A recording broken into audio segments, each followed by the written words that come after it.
What are some of the stories that you haven't heard of regarding heroes of the Second World War? And is there a connection locally?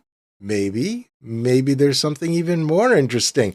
We're going to be talking about that on this week's episode of the State of Greater Western New York Report, which, as always, is brought to you by. Each week, our community makes history. Each week, you make history. And each week, there's only one source to turn to for the first take on history.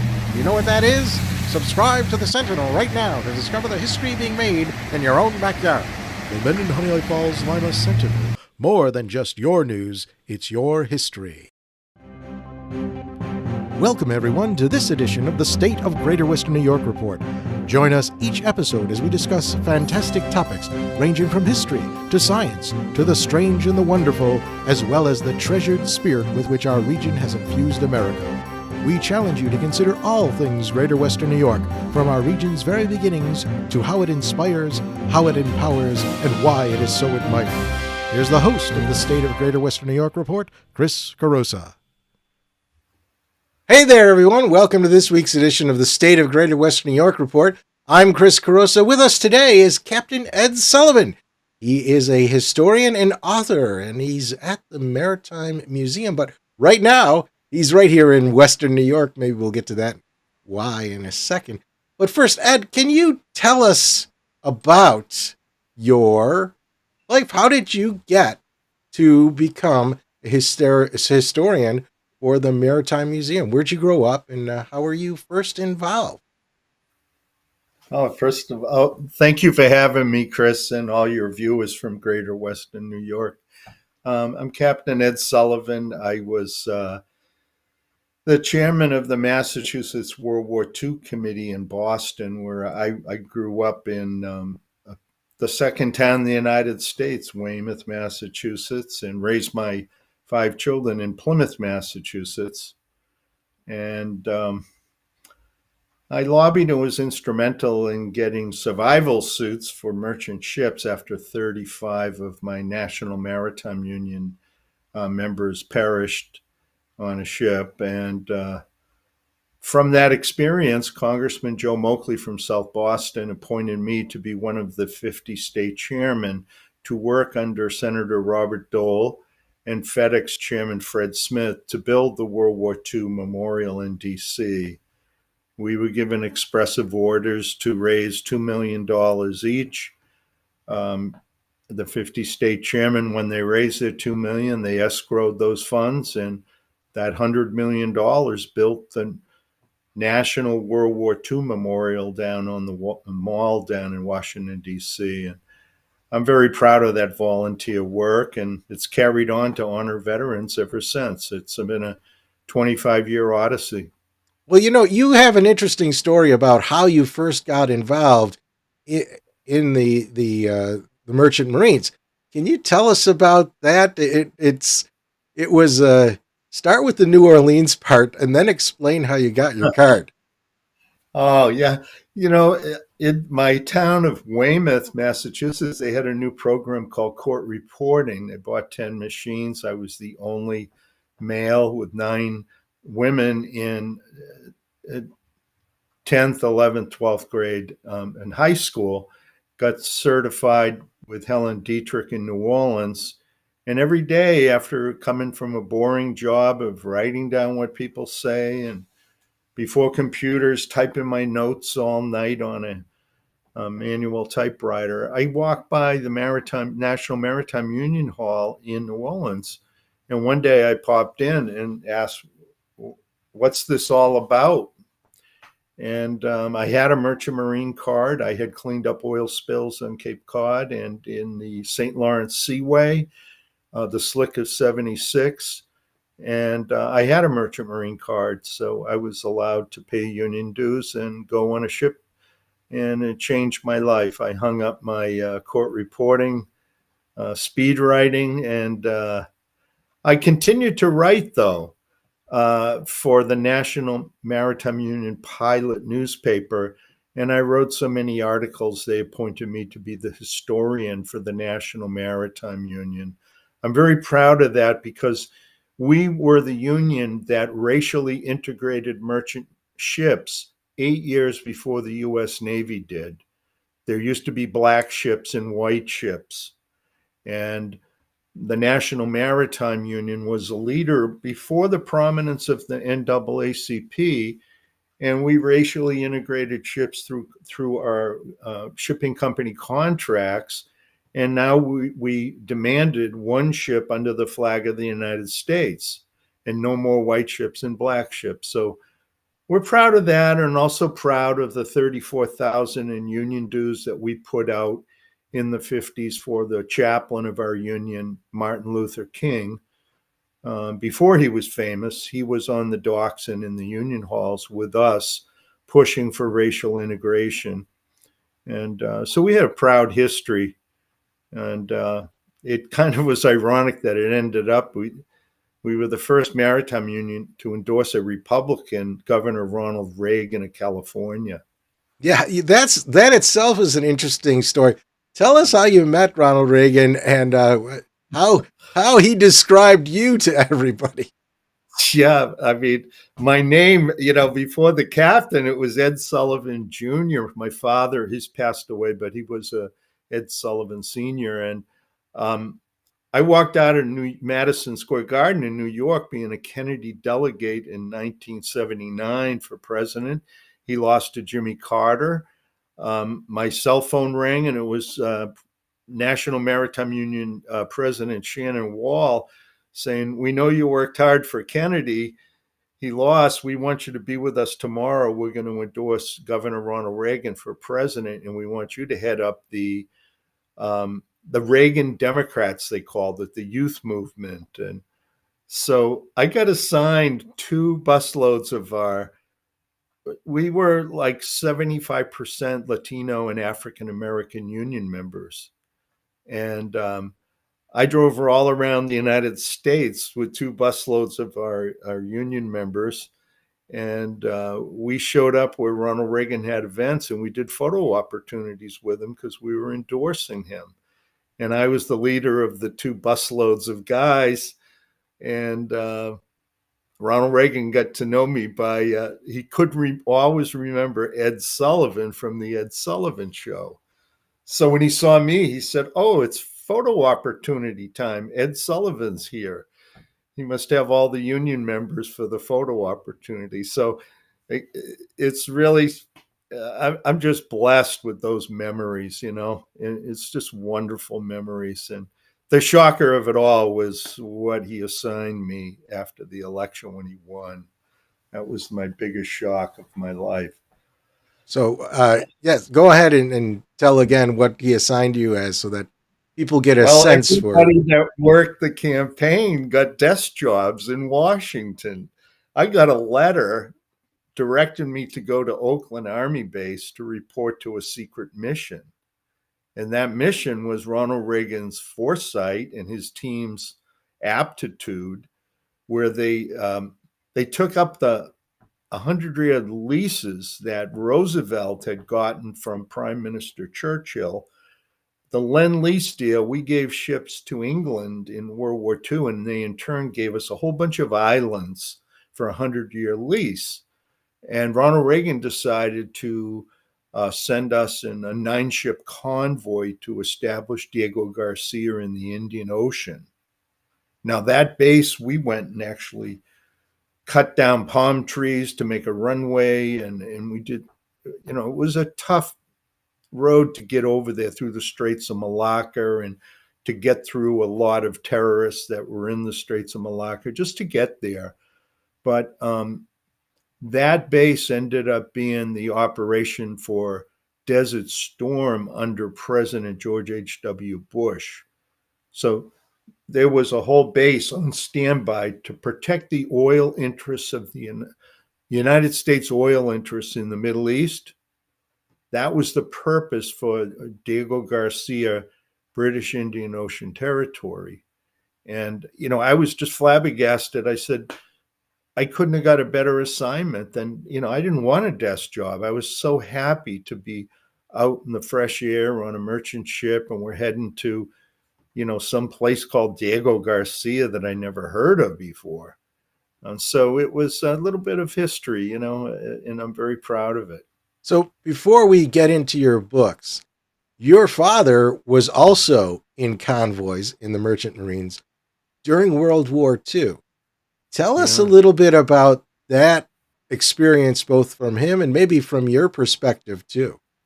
Yeah. It's so ironic, that I wrote a book and I wrote about a particular convoy which had the highest casualty rate.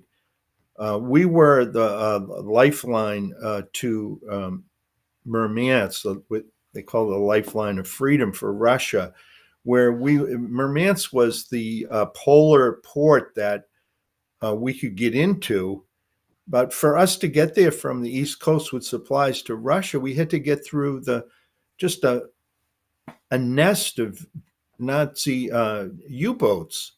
And so my father was on the USS Francis Scott Key in one of the largest convoys to ever go up to Murmansk in Russia, in North Russia. And his particular ship, the SS Francis Scott Key, got engine trouble, and they had to pull into the shipyard in Scotland. And ironically, that convoy had over 55% of the ships sunk on the way to Murmansk. Now, luckily, my father, his ship left the Scotland shipyard and they went up to Murmansk by themselves and got there safely. But I'm the author of a book, Daddy's Not Coming Home. I did not realize my father was in the convoy that I particularly picked out to dramatize the highest casualty rate per capita of service in World War II was the Merchant Marine. And that's why later in his administration, Ronald Reagan ended up making them veterans, Merchant Marine veterans, and ending 43 years of lobbying the Congress. I was involved in that lobbying, and I was visiting in the White House with President Shannon Wall of my National Maritime Union, who was a close personal friend of Ronald Reagan's after endorsing him. And I carried Captain Arthur Moore's book, A Careless Word and Needless Sinking, a statistical book on the sacrifice of the Merchant Marine. And Ronald Reagan held that book up above his head and said, "What is wrong with this nation where it took 43 years to make these dead men, these 9,000 dead men in Davy Jones' locker, dead, long dead?" Captain Arthur Moore's book gave closure to 9,000 families in the United States that didn't know what happened to their loved ones. And Ronald Reagan sat down at the table after holding up the statistical book, and he signed the legislation that made the Merchant Marines veterans for their service in World War II. And I had lobbied ever since I was a young man in my early 20s. And I stood there crying my eyes out watching him sign that because it meant so much to the people that just didn't get the respect or the appreciation for their sacrifice. So you are, and you're talking a little bit about this book now, and it's relevant. You're Where are you now, and why are you there? Oh boy, that's a good question, Chris. Uh, I'm in Honeyoke Falls, New York, the greater New York area where your show is from.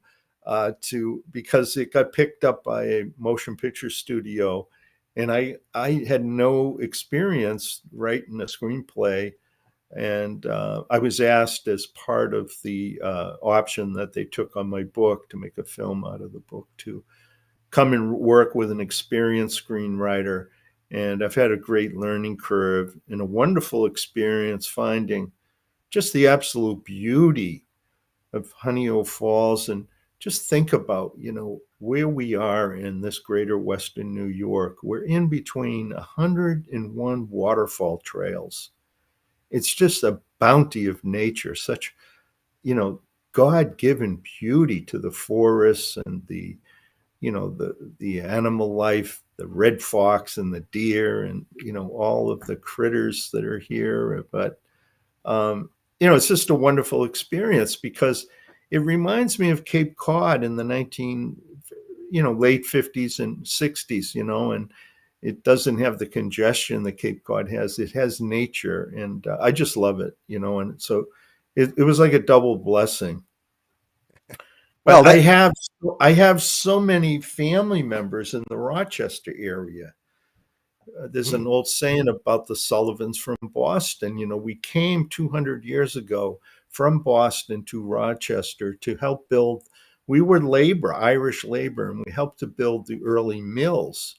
And our Sullivans breed like mice, and we have literally thousands of Sullivans in the Rochester area that are my cousins. And we've been coming out here is from the early days in the early 60s from Cape Cod with our cousins, and they come to Cape Cod and they go to Boston University, and some of us went to Syracuse. And, there's a long history there with my Sullivan family in the Rochester area as well.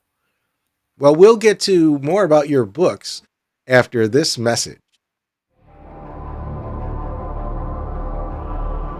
Through the mists of time, nature and man have both created and buried treasures beyond the imagination.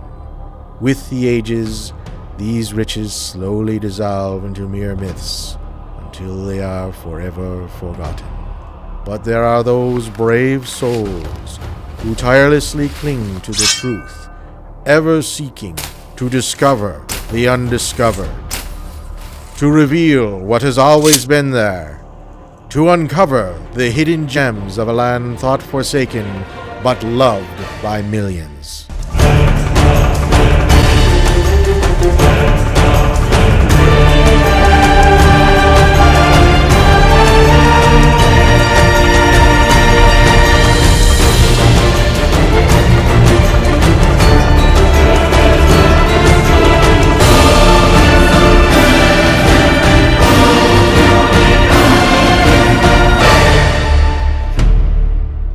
50 Hidden Gems of Greater Western New York. Discover the secrets in your own backyard. Buy your copy now at 50hiddengems.com. Welcome back to the State of Greater Western New York Report. I'm Chris Carosa, and with us today is Captain Ed Sullivan, an author and historian of the maritime trades, or actually more of the merchant marine and its role during the Second World War.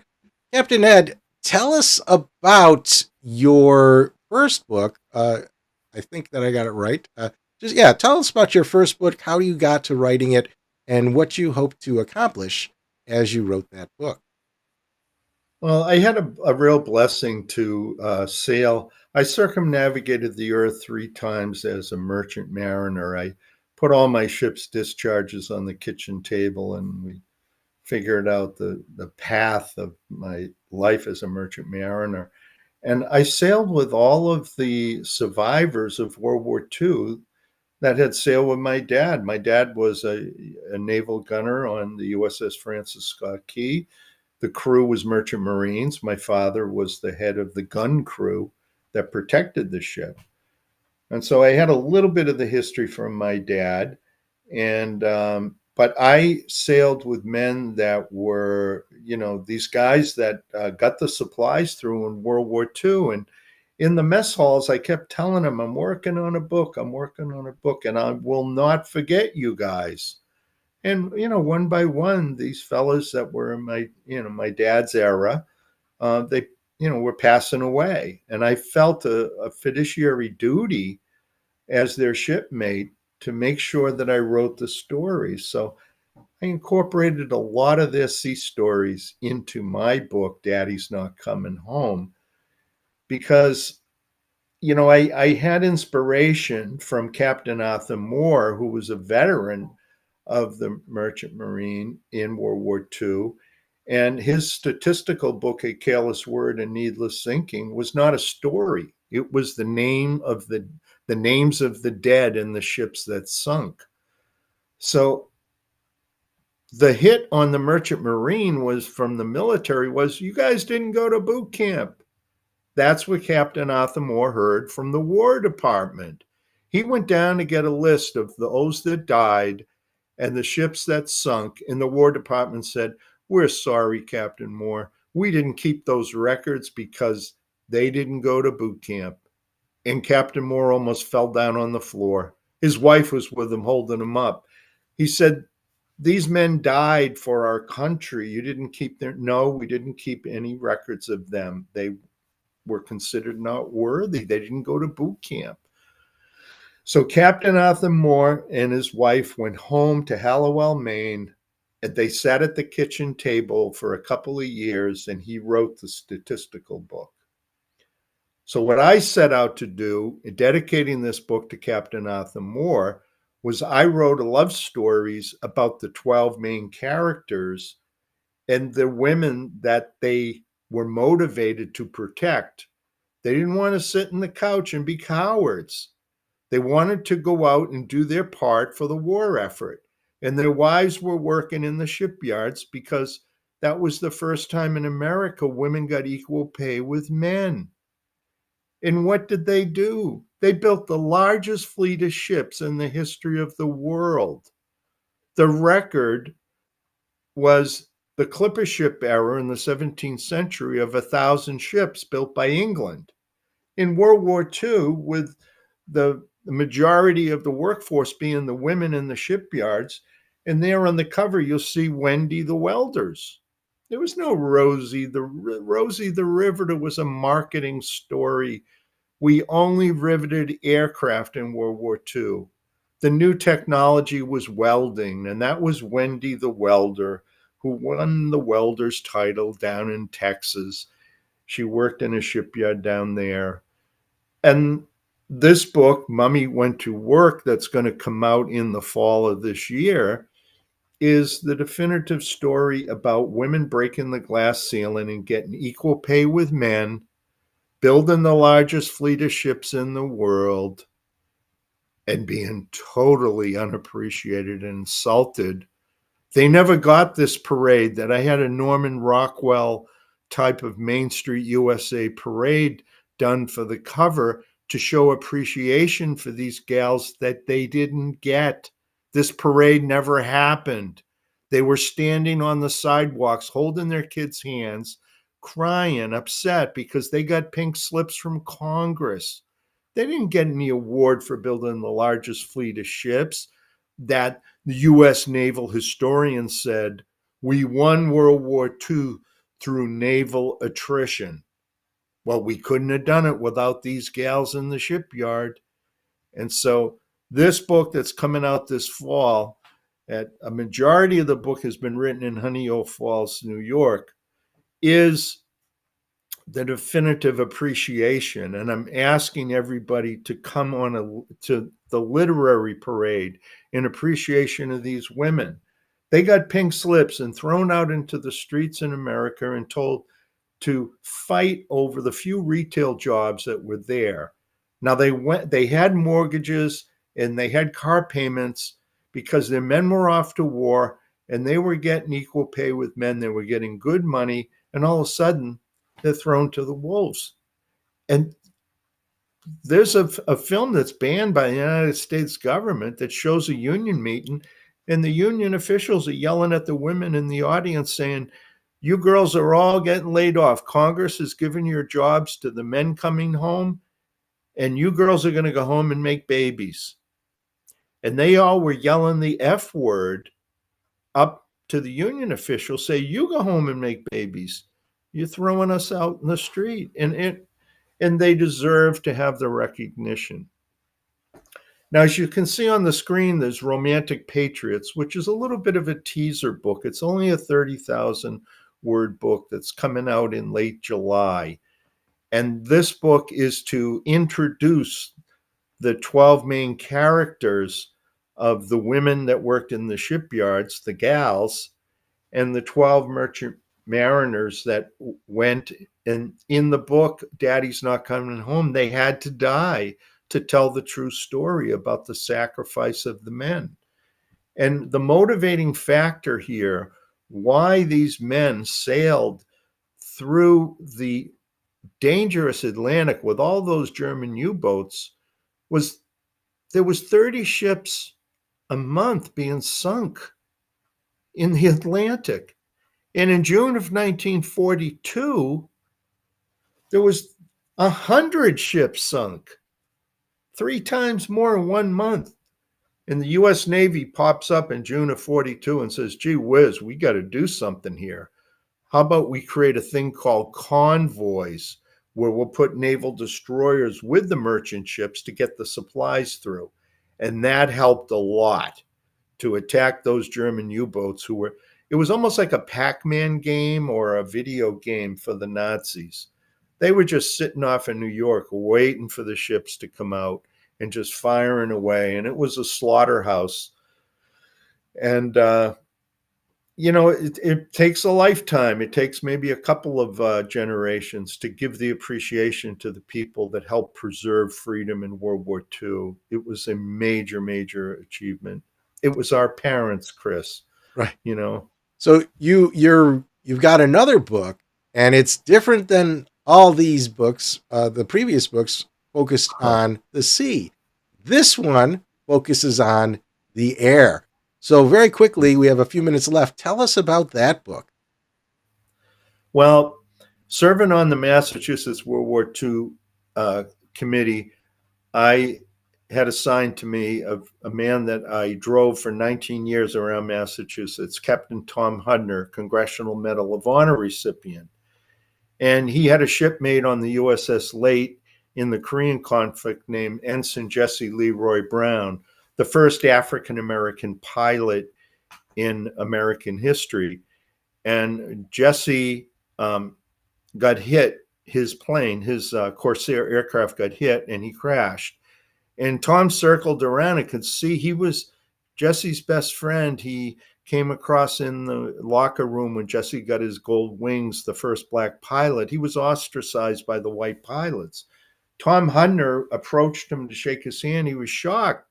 No white man ever shook his hand before. He was just uncanny that Hudner, he wasn't ashamed to be Jesse's friend in front of all the other white guys.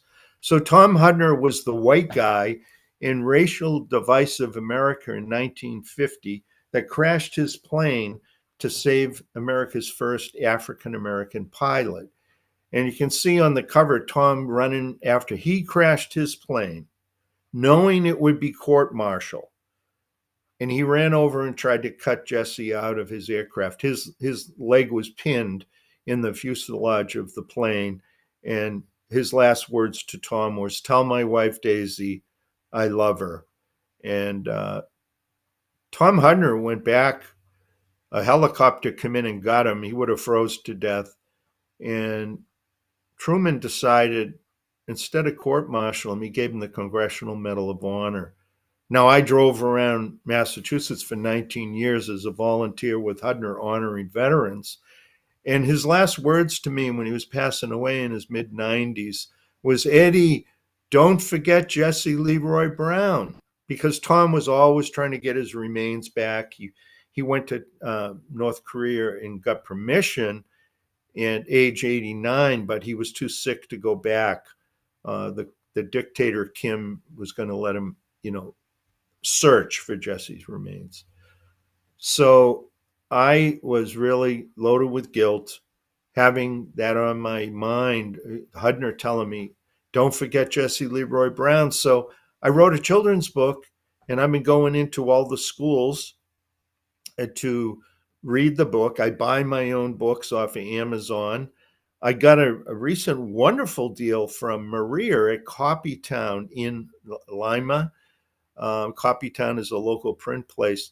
And she said, I love what you're doing. I will print your book, Jesse and Tom, for $1 less than Amazon does it in China. So I got a better rate in Lima than I do from Amazon.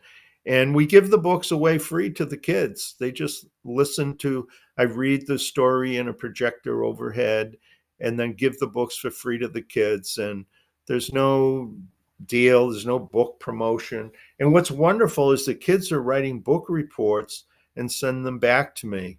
And I sent copies of it to my chairman of the National World War II memorial, Fred Smith, the CEO of FedEx.